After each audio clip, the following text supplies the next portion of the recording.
दूसरा कुरिन्थियों उसके 5 अध्याय के 17 पद के अनुसार जब हम प्रभु यीशु मसीह में एक नई सृष्टि बन जाते हैं तो ये नई सृष्टि का जीवन भावनाओं पर नहीं, एक आत्मिक सिद्धांत पर आधारित होता है, और वो सिद्धांत है विश्वास का सिद्धांत, द प्रिंसिपल ऑफ फेथ। मरकुस 11:22 में यीशु मसीह ने कहा परमेश्वर का विश्वास रखो, गॉड काइंड ऑफ फेथ। यह केवल विश्वास नहीं है, यह परमेश्वर जैसा विश्वास है।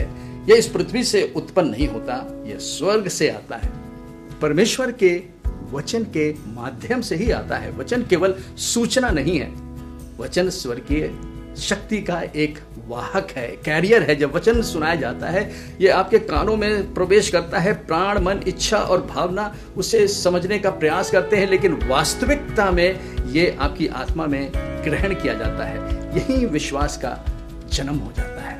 Faith comes by hearing. Romans उसके 10 के 17 में कहता है कि विश्वास सुनने से और सुनना मसीह के वचन से होता है। जब आप इसे समझते हैं कि ये कैसे काम करता है, जैसे आप उदाहरण के लिए एक बीज को देखें। बीज छोटा होता है, बाहर से साधारण दिखता है, लेकिन उसके अंदर लाइफ की एबिलिटी छिपी रहती है। जब बीज मिट्टी में बोया जाता है और सही वातावरण मिलता है, वो अंकुरित होकर एक पेड़ बन जाता है। उसी प्रकार परमेश्वर का वचन बीज है और उसकी आपकी आत्मा मिट्टी है। जब वचन आपकी आत्मा में बोया जाता तो विश्वास अंकुरित हो जाता है। अब दूसरा सिद्धांत कि विश्वास केवल भीतर नहीं रहता, वह बोलने के द्वारा रिलीज होता है। दूसरा कुरिन्थियों 4 के 13 के अनुसार जो कहता है कि हमने विश्वास किया इसलिए मैं बोला। जब आप परमेश्वर का वचन बोलते हैं, आप केवल विश्वास नहीं बोल रहे हैं, आप उस बीज को सक्रिय कर रहे हैं। जैसे परमेश्वर ने कहा लेट देयर बी लाइट, उजाला हो, और उजाला हो गया।